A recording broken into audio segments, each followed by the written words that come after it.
Good evening, everyone. I am Dr. Pooja, and today I will be discussing the pattern of MSc Biochemistry entrance for AIIMS. I will be discussing what is the pattern of the questions, and we'll be discussing some of the questions like 10 or 12 questions, and then what would be the cutoff this year. Okay, and the exam, as you all know, that it is going to be conducted on 27 June of this month, and results will be declared in the week of July. So let's start up with the pattern and the some of the questions.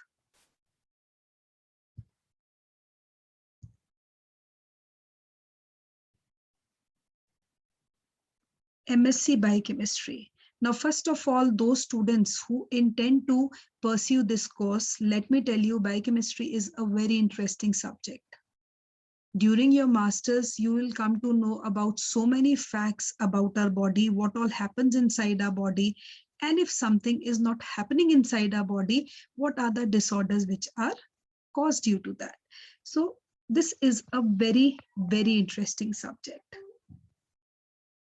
And first of all of you must be knowing what kind of questions, because if we talk about the pattern of the questions, what all we have studied during our graduation, that will be asked.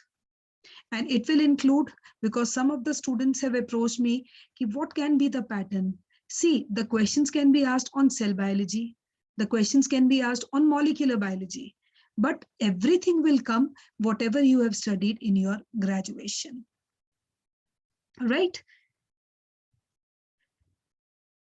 You should know there will be 90 questions and you have to answer these 90 questions. All will be MCQ, multiple choice questions, and you have to answer in 90 minutes. So you have to adjust your speed accordingly. And +1, obviously, marks for correct answer, and there will be negative marking. So best is, if you are suspicious about the solution to any question, please don't attempt it. Whenever there is a negative marking, always remember, you should be sure enough to answer the questions. Otherwise, sometimes what happens is, if you have marked, 4 answers correct and 10 of them are wrong, so obviously your score will be reduced. So you have to be very confident. And to gain confidence, you should have a thorough knowledge of the subject also. That is very, very important. Medium of language, that depends. It will be this only. But, and maximum marks would be 90. Right? And after that, a merit list of candidates who qualify the exam will be uploaded after the declaration of the result. Always remember, the minimum cutoff score is 50th percentile for all candidates applying for PG courses. And the tie-breaking criteria will be decided on the following basis. Applicants securing less negative marks will be preferred. This is very important. So always try to tick that question in which you are confident. An applicant older in age will be preferred, obviously. So this is a criteria normally which is set up for every exam.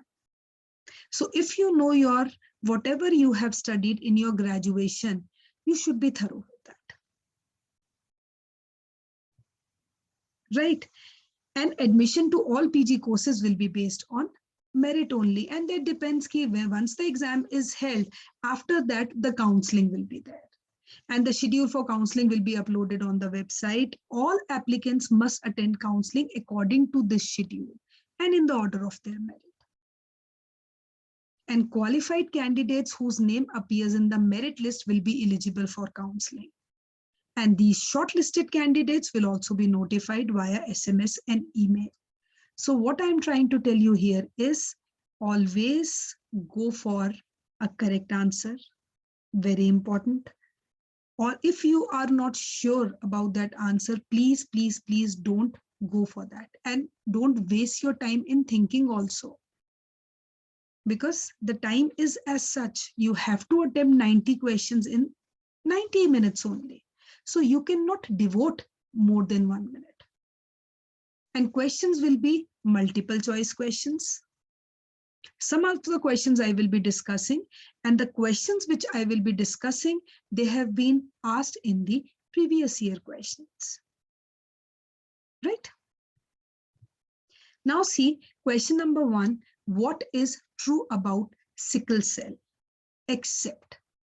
Now, first is single nucleotide change results in change of glutamate, glutamic acid to valine. Second is sticky patches generated as a result of replacement of a non-polar residue with a polar residue. HBS confers resistance against malaria in heterozygotes, and RFLP results from a single base change. RFLP stands for restriction, fragment, length, polymorphism. Now the question says true about sickle cell anemia are. Now see, there is a change in the single nucleotide from glutamic acid and valine. So first is correct. If we talk about the second option, sticky patches generated as a result of replacement of a non-polar residue with a polar residue, that is wrong. And yes, sickle cell anemia confers resistance against malaria in heterozygotes, and RFLP results from a single base change. So the answer about sickle cell anemia is this, except. So again, sometimes the students get confused between this except only. So you have to be very sure when you are attempting an answer so that you get 1-on-1. So the answer is B. After digestion by restriction endonucleases, DNA strands can be joined by. Now see, restriction endonucleases is what? You know, they are also known as the molecular scissors, because they cut DNA at specific sequences. Cut DNA at very specific sequences.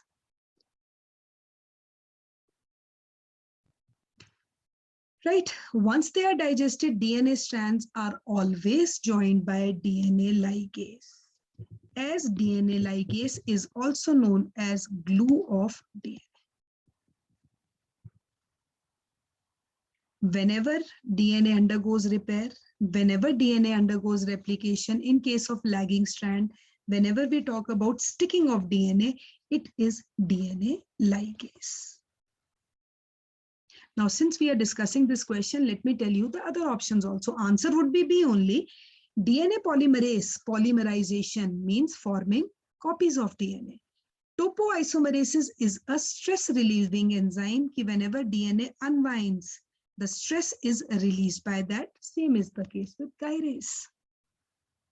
Topoisomerases is affecting the topological properties of DNA. Right? So here, simple question, the answer is DNA ligase, also called as glue of DNA, gum of DNA, जो stick करता है DNA को. Then splicing activity is a function of. A very important question. See, whatever questions I am discussing in this video, they have been asked in the AIIMS exam only for entrance to MSc in biochemistry.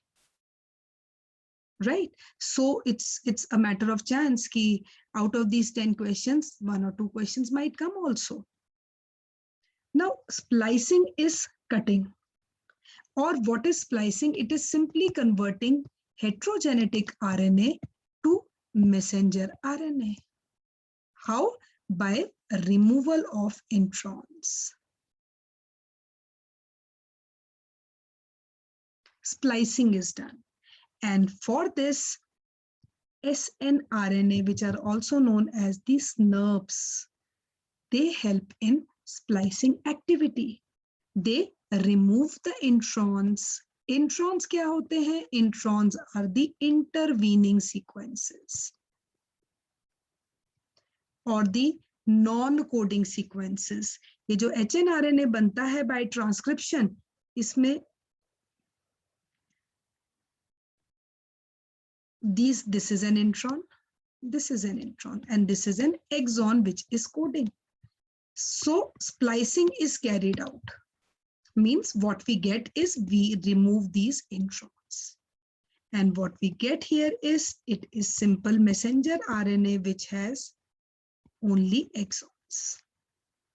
So here SNPs play a major role. So the answer is B. Then after overnight fasting, levels of glucose transporters are reduced in overnight fasting. They will be reduced in the adipocytes because adipocytes store fat. So obviously after overnight fasting, the level of the transporters of glucose will be reduced because you know GLUT4 is responsible for the transport of glucose to the adipose tissue. Right? So the answer here would be C. Then a 40-year-old woman presents with progressive palmoplantar pigmentation. X-ray spine shows calcification of intervertebral disc, and when we add Benedict's reagent to urine, it gives greenish brown precipitate and blue-black supernatant fluid. What is the diagnosis? This is a little bit tricky question in a sense that normally you people don't cover it in graduation in your UG courses. But yes, a hint is given in your UG courses also about this and about this. Because you know Benedict's test is for reducing sugars or for reducing something. Okay, and whenever we talk about calcification, and the most important thing is urine turns black on exposure to air. And all of you know that whenever urine turns black on exposure to air, it is a case of L-captonuria. Right? In L-captonuria, the deficient enzyme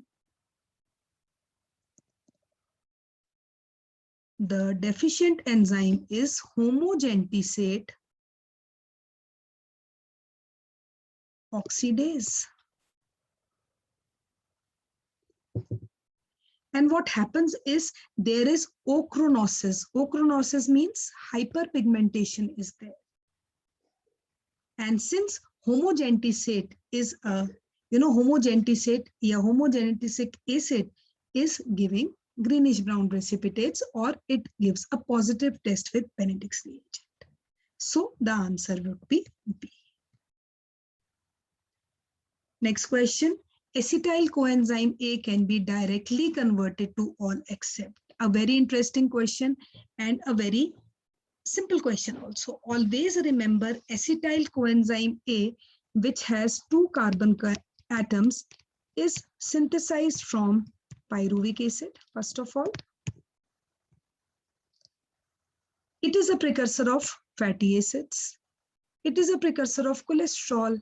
It is a precursor of ketone bodies, but it cannot be directly converted into glucose. Always remember, carbohydrates can be converted to fats,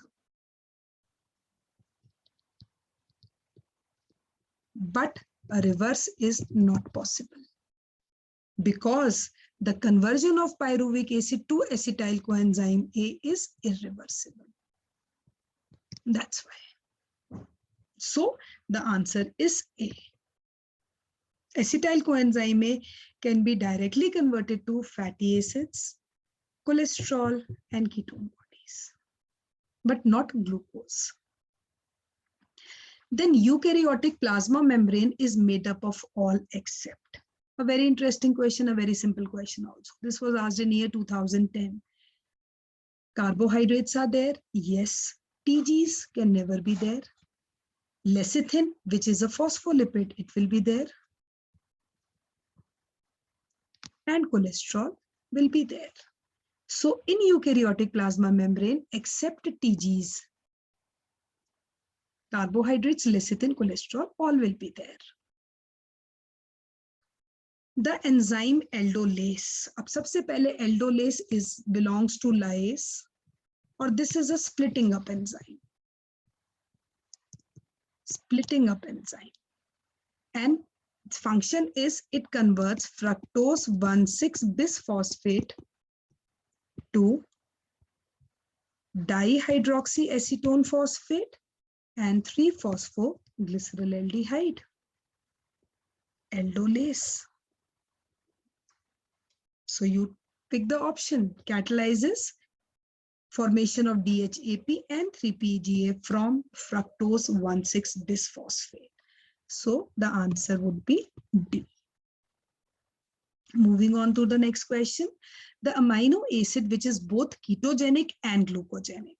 This is again a very important question from examination point of view. Always remember, amino acids have two fates. One is as per carbon skeleton and second is as per nitrogen skeleton. So if we talk about nitrogen skeleton, it always forms urea, right? And as per carbon skeleton, they can be differentiated into three types. One is they are totally glucogenic. Second is they are ketogenic. And बीच की category is they are glucogenic as well as ketogenic. For this, the mnemonic is PITT. Phenylalanine, isoleucine, threonine, and tryptophan. Ketogenic is leucine, and 1, 2, 3, 4, 5 rest are all glucogenic. So here, let's see the question. Question is the amino acid which is both glucogenic as well as ketogenic. It is tyrosine in this case, because phenylalanine is required for tyrosine. So it is acting as both glucogenic amino acid as well as ketogenic amino acid, right? If we talk about lysine, lysine can be again, it is predominantly glucogenic, otherwise it behaves also as a ketogenic amino acid. But leucine is a totally ketogenic amino acid, right? Alanine is a glucogenic one, ketogenic one, glucogenic. Then moving on to the last question. Proteins absorb maximally at 280 nanometers, 280 nanometers UV range due to the presence of aromatic amino acids. Because proteins undergo absorption. Yeah, they show an absorbance at these nanometers due to aromatic amino acids, which are mainly tryptophan, phenylalanine, and tyrosine. So the answer would be C, right? So this is all about the discussion of some of the questions, and I have mentioned you little bit, I have given you an idea what would be the pattern and what would be the criteria of the cutoff. So I hope you guys must be satisfied after watching my videos, and some of the queries regarding this AIIMS exam must have been cleared, right? So if you like my channel, then please subscribe to my channel. And if you have any queries regarding any of the topics, just inbox me. And tomorrow or day after, I will be recording more videos on the questions, because the exam is around the corner. And what I want is, if you have an idea what kind of questions can be asked, so you can have an idea of that and you can prepare your examination like that. So thank you so much. Take care.